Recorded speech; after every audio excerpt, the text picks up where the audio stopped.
Hey, Coach. Definitely felt like one of the most physical games that we've really had out there since we've started, and just wondering what the answer for that is, and going forward from that. And just a side note on that, how's Bucks doing?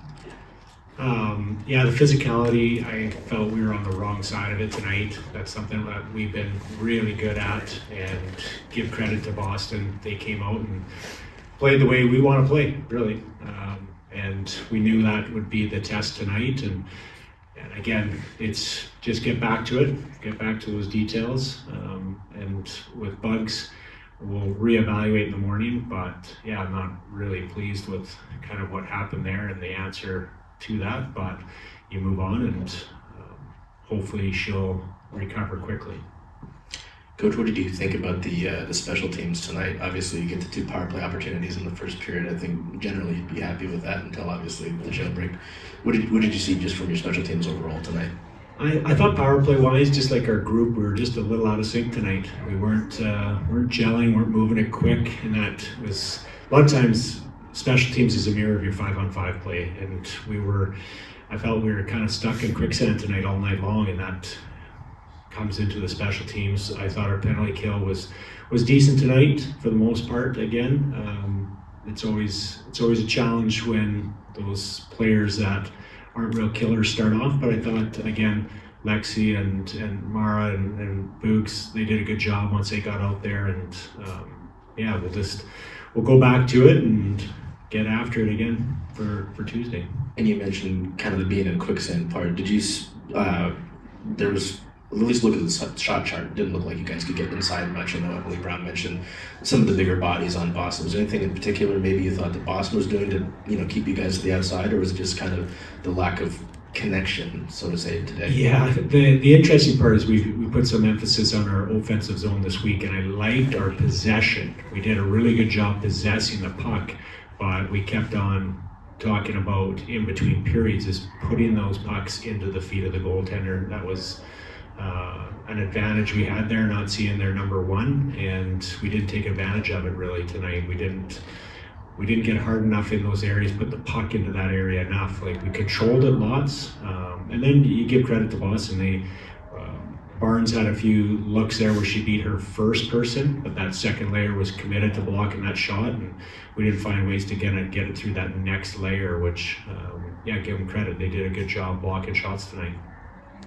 Steve, 2 questions. First one is, whatever the shortcomings of this team this year, it appears your goalie tandem isn't going to be one of them. Yeah. After 5 games in, it appears you have a tandem that's going to give you a chance at least to win every night. So if you would talk about Schroeder and about the confidence it gives the team to have her and Murphy.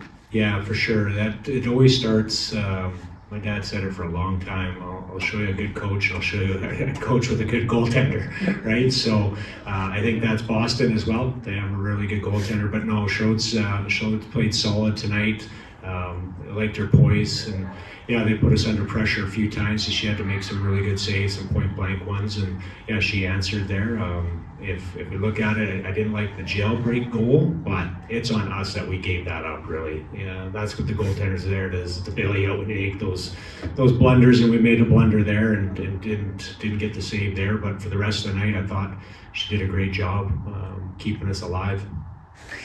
And as a coach, the losses to Minnesota and Boston, who may be the elite of the league, how do you as a coach use those to say, this is what we want to be, or this is what we can be? Do you try to take that out of games against those teams? Yeah, for sure. You have a message that you want to sell to the team, and there's elements in both of those teams that I like, that we want to emulate, and we are working towards that. And one of the thing I said to the group afterwards, this is not a linear process. Like, there's going to be ups and downs, and we've had some nice ups here for 2, and we've seen that. When we go back to Thursday, the video we showed the group, there was tons of positive to it. And now we're going to have to look at the negative, right? And spin it on where we got to get back to our principles of play.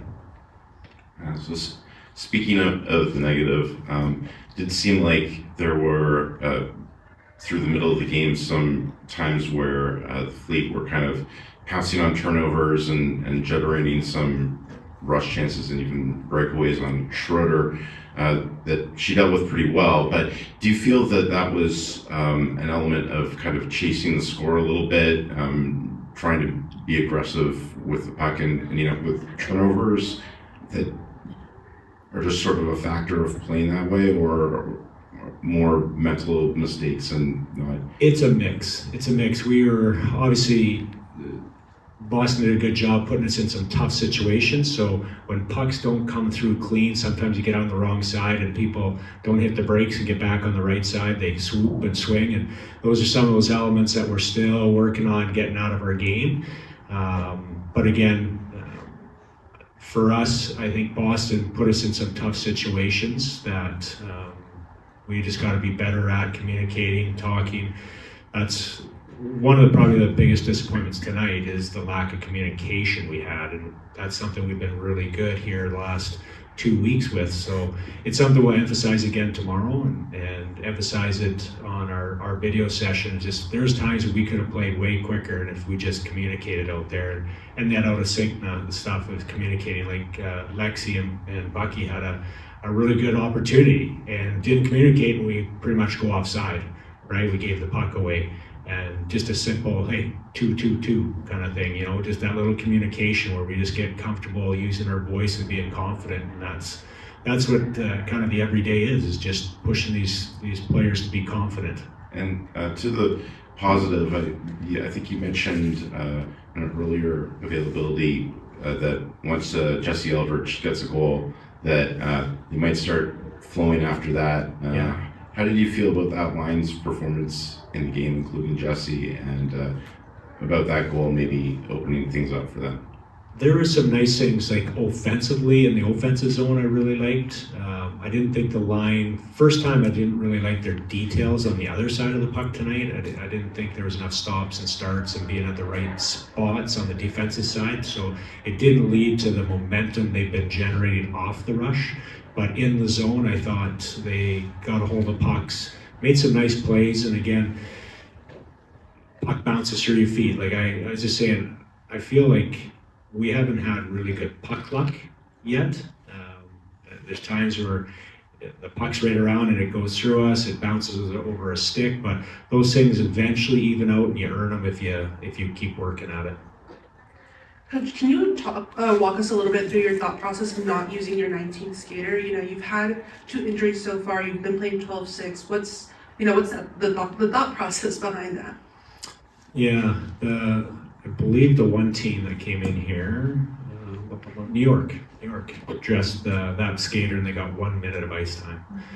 It's very difficult to play all 4 lines with the 3 timeouts, special teams, and yeah, I mean, if there's an injury, you can throw someone in, but it's challenging. We used Lindy late because of some incident maybe that occurred off ice that we had to.